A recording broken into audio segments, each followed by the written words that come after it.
Hi, my name is Ev. Welcome to Bodies in Charge and welcome to Avoca in County Wicklow. This is a Kilmagig forest and it is in Avoca. We're near Avoca, so as you can see we are where it says you are here, and I've yet to decide whether we will go up to St. Patrick's Well, possibly. I'll take a photograph of this and we'll see where we go. I love really old buildings. As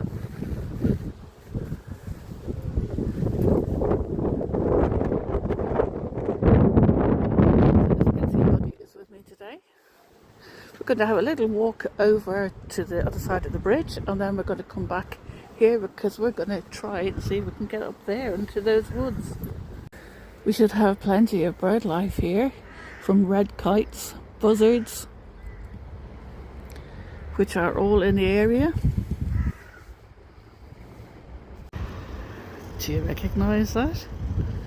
People who watch BBC might. This church might look familiar to those who watch the BBC programme Ballykiss Angel.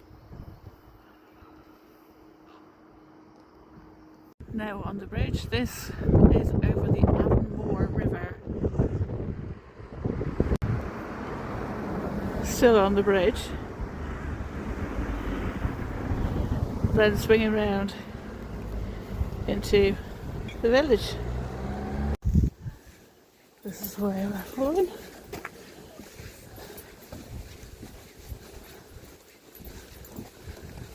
Oh, but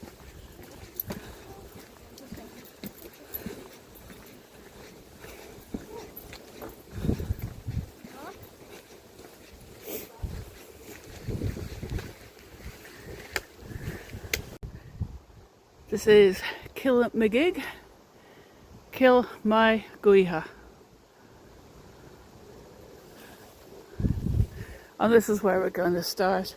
Whilst I was walking through Avoca, I noticed that there was one of these community libraries.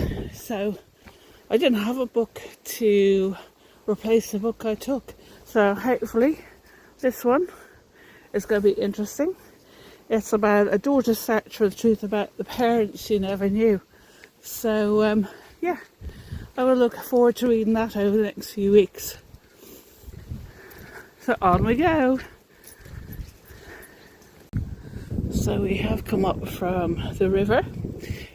So the Avonmore River, there is a song called The Meeting of the Waters by Thomas Moore, and it is about the Avonmore and the Avonbeg rivers meeting, which is about 2 miles or 3.2 kilometres to the south of this beautiful village, which is in the middle of woodland.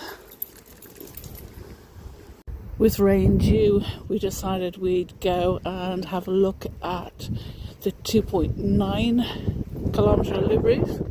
This is the back of the church that we passed by. Avoca is served by a railway station, and public transport would be also have buses as well. And it is on the main Dublin to Wexford railway line. From here I can see my car down there in the car park. So if you are coming here, there is a good sized car park opposite the church. Obviously keep your valuables with you, like most places. And we're going to do a little bit more of a walk along here, and then we'll talk about wildlife, and we'll also talk about these bat boxes. So I don't know whether you can see this or not up in the tree.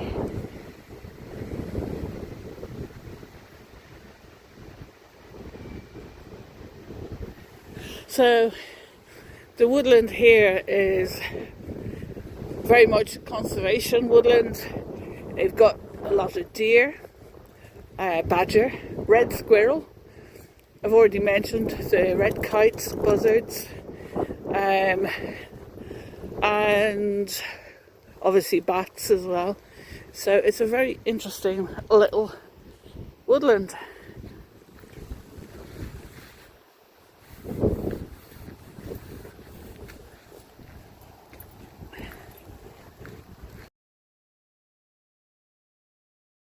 Like always I do, I go through what I'm wearing. So I'm wearing the rain jacket today because of possible rain. I'm wearing my hiking boots. I'm wearing my fantastic hiking trousers I got in the sale a couple of weeks ago. I don't know about the terrain, what was going to be like, so I'll always wear my hiking boots.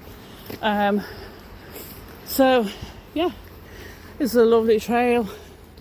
I keep on hearing birds that I have no idea the call of, and I'm wondering, is that a buzzard or is it a red kite? Don't know yet. There's one there. Don't know whether I can pick him up or not. Oh, that looks like a red kite to me. They do show you what to look out for. Hopefully you can see him. And for those who believe in fairies, there are plenty of fairy doors up here in the trees. For many centuries this area was known for copper mining. And it just so happens at the moment I am reading one of the novels of Winston Graham about the mining of copper in Cornwall. So when we go up this track, I'm not going to bore you too much with these endless long roads, but we're going towards a cemetery and a well.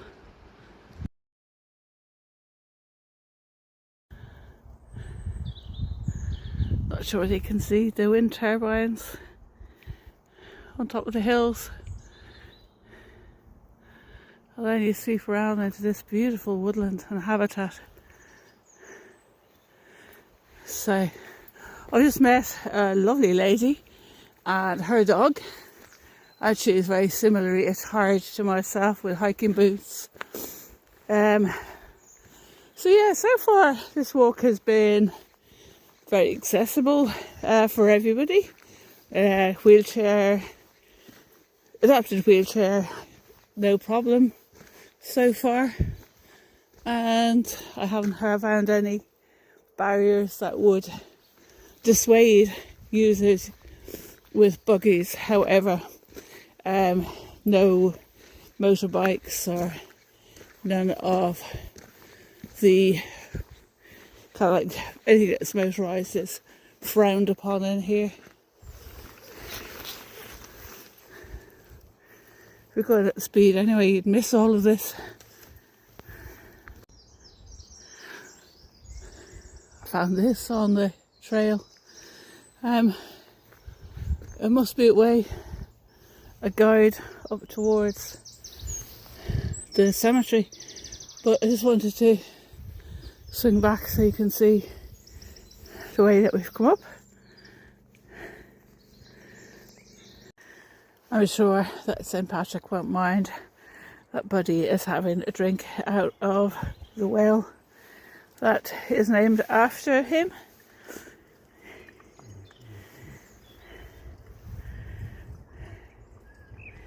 So, not sure as to the benefits, but when you think about a lot of copper in the soil, you'd wonder what ailments it is meant to cure. And this is Kilmagig graveyard. Now to get here, there's definitely no way you'd get a wheelchair or adapted wheelchair in here because you have to go over a stile. Met these two gentlemen, both birders, and they're looking at red kites predominantly today. So I'm just giving a little swing around. This is actually near the top of the hill. That's looking down south and over towards the Wicklow mountain range and back into the forest. So we're going to go into the cemetery now. There are many graveyards on the tops of hills in Ireland, not only that, but a lot of them are in the middle of a field, like this one.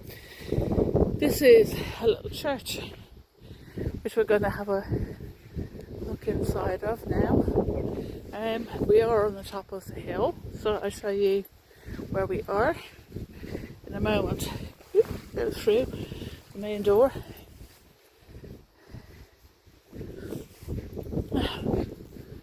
So we have a couple of statues.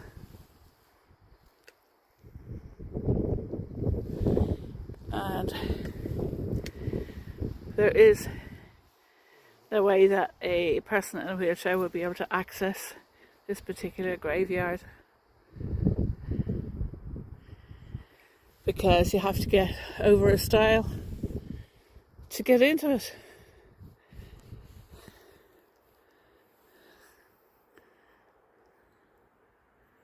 Stunning scenery.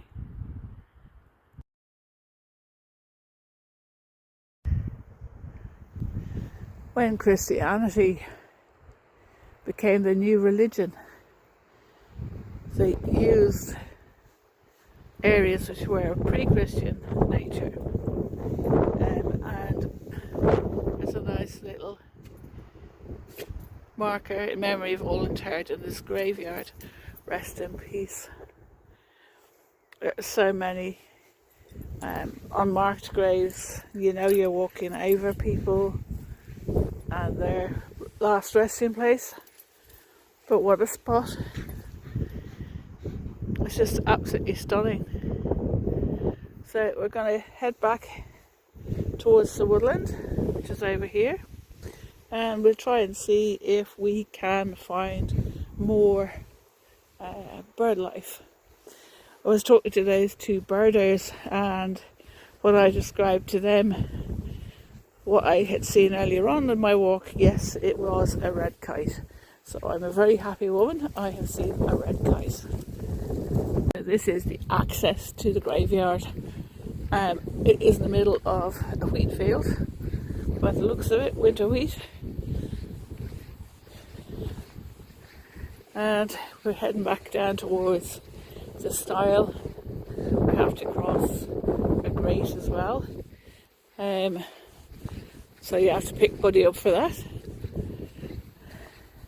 We can see lots of doggos are up here. Haven't seen any deer or any remnants of deer. When I say that, as in their hoof prints. Plenty of walkers. And we're heading down this way, back down towards St. Patrick's Well. And when they said that this was a 2-hour walk, I don't think so.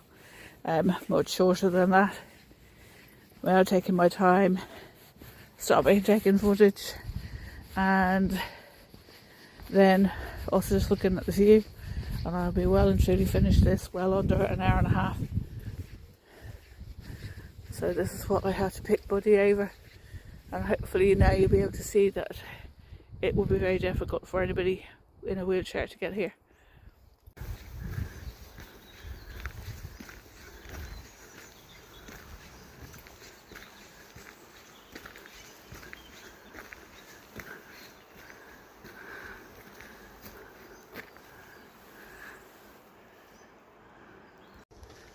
After a pretty steep climb, we're now on an undulating path, and this would be near enough the top of the hill. It's more of a hill than a mountain. I think the elevation gain is 100 metres in total.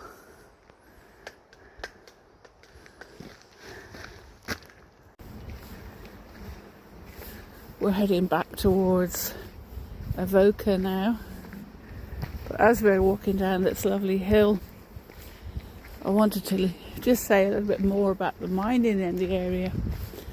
So mines, officially mines here from the 1700s all the way up to quite recently in the 1980s, but of course there were much older mine shafts and mining going way back many centuries if not thousands of years.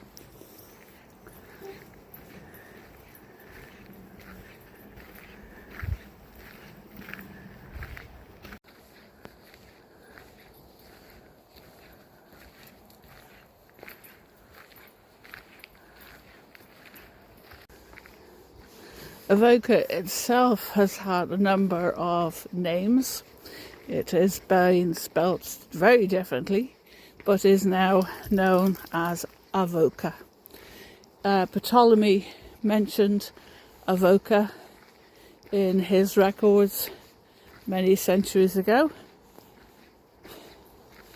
and so that is the name of the town. However, it was called Newbridge for a while, and the reason for that obviously is the community, seeing a new bridge, thought, oh well, we'll meet you down at the new bridge instead of the old bridge. And then the locals took that name on board for the community.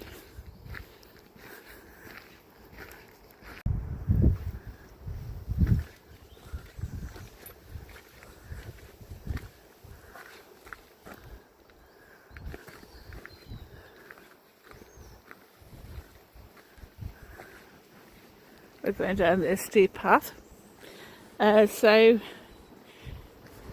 Avoca was also known as a mill town.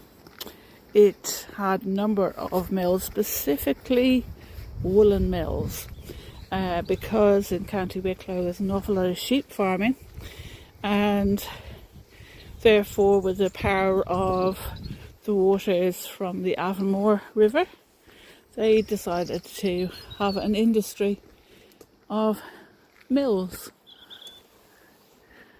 You hear a lovely little birdie there, robin. So with the coming of the railway here, I think it was in 1867, I believe, and that of course meant that it was easier to transport goods towards Wicklow town, Dublin, and also Wicklow, which is close by, and it's also a port, and Wexford. So that's a little bit more about the area. So we're just going to travel along this path, and we'll talk to you in a few minutes. We're now very close to the village, and that right fork is the one I'll be taking very shortly after we've had our picnic. But before that, I want to show you where we've been. So we started up here, and we went along this path, down here, up a little less bend, all the way up to St Patrick's Well, the church in the middle of the field, back in, up this little path, and then down this one, and then back around. They say that it'll take around about 2 hours. Took me an hour and a quarter. We got a little bit of information. So the church is dedicated to St Mary and St Patrick. It was built in 1862 from donations of the Avoca miners. Then you have a little bit about the Red Kites, which were reintroduced in 2009 by the Golden Eagle Trust, and they have spread it locally. And then our little church is an 8th century church, and they are the oldest buildings in Avoca. So this is where we're going to have our picnic. But he's on alert looking at the horses. He's well used to them anyway.